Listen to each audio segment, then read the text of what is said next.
ஜபம் பண்ணுவதும் வேதம் வாசிப்பதும் தேவனுக்கு பிடித்த ஒரு காரணம். ஆண்டவர் சொல்றாரு, தேவனுடைய வார்த்தைகளை நீங்க வரலாம், துன்மார்க்கனுடைய ஆலோசனை கேளாமல், பாவங்களுடைய வழியில் நிற்காமல், பரிகாசக்கான உட்காராமல், தன்னுடைய வேதத்தை நிஜமாய் இரவும் பகலும் அவருடைய வேதத்தை தியானமாய் இருக்கிற மனுஷர்களே வாழ்க்கைவான்கள். அப்ப தேவனுடைய வார்த்தைகளை நீங்கள் தியானிப்பாங்க, கண்டிப்பாக அவர்கள் வாழ்க்கைவான்கள் வேதம் சொல்கிறது. தேவனை நோக்கி ஜபம் பண்ணும்போது நீங்கள் அவரோடு என்ன பண்ணீங்கன்னா, அவருடைய ஜபத்தில் நீங்கள் அவரோடு ஒப்புருவாக்கும் போது கண்டிப்பாக உங்களுக்கு தெரியும். நீங்கள் ஜபம் பண்ணும்போது தேவனுடைய சிந்தைகள் எல்லாம் சமாதானத்துடைய நடக்கிறத நீங்கள் உணர்வீங்க. கர்த்தருடைய ஜபத்தில் நீங்க எல்லாத்துக்கும் நேரத்தை கொடுப்பாங்க, ஆனால் ஜபம் பண்ணுறது மட்டும் நேரத்தை கொடுக்க மாட்டேன். நேரமே பத்தல, ஜபம் பண்ணலாம்னு நினைக்கிறேன், நேரமே பத்தல அப்படின்னு சொல்லுவாங்க. நீங்க ஜபம் பண்ணாங்கன்னா கண்டிப்பாக பிரச்சனை வரும்போது அந்த நேரத்தில் உங்களுக்கு நல்ல ஒரு சொல்யூஷன் கிடைக்காது. பிரச்சனை எந்த நேரத்தில் வந்தாலும் எதனாலும் பிரச்சனை நம்ம தேடி வரும்போது நீங்கள் உங்களுடைய ஆழமான ஒரு நம்பிக்கையில நீங்க அந்த இடத்துல உறுதியா நிற்க முடியாது. அப்போ உறுதியா நிற்கணும்னா ஜபம் ரொம்ப தேவைப்படும்.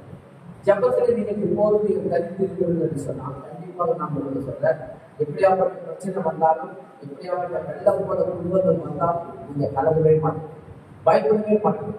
நீங்கள் உங்களுடைய பயமும் திகிலும் உங்களை சேதப்படுத்த முடியாது. அதுதான் சொல்றாரு, அவர் சொல்றாரு, நாம் சொல்லியிருக்க வார்த்தைகள் கேட்டபடி செய்கிறவன் எவனோ கண்மலையிலே தன் வீட்டை கட்டின புத்தியுள்ள மனுஷனுக்கு நாம் ஒப்பிடுவேன் என்று சொல்றாரு.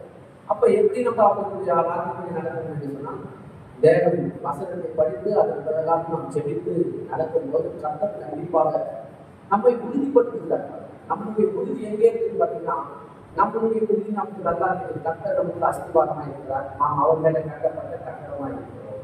கர்த்தர் நமக்கு ஒரு நல்ல ஒரு வேறாக இருக்கிறார், நாம் அவர் மேலே இடப்பட்ட ஒரு கிளைகளாக இருக்கிறோம். கர்த்தர் நமக்கு ஒரு நங்கூரமாக இருக்கிறார், அவர் மேலே சவாரி செய்கிற ஒரு கப்பலாக நாம் இருக்கிறோம். அப்படியெல்லாம் தேவன் நம்மளை கூப்பிட்டு பேசுகிறார். இன்றைக்கு நான் உங்களுக்கு சொல்கிறேன், ஜெபம் பண்ணுங்க. ஜெபம் பண்ணிக்கலாம், கண்டிப்பாக தேவன் உங்களுக்கு பதில் கொடுப்பார். ஜெபம் தான் நம்மளுடைய வாழ்க்கையில ஒரு நல்ல அஸ்திவாரம்.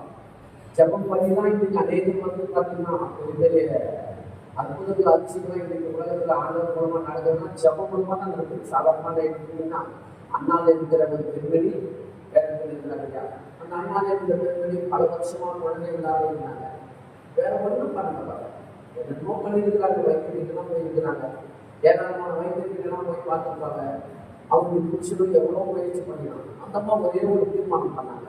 என்ன தீர்மானம் பண்ணாங்க? சரி, இது போயிட்டு தேவனுடைய ஆலயத்தில் போய் அந்த ஜெபம் பண்ணி பார்க்கணும் என்று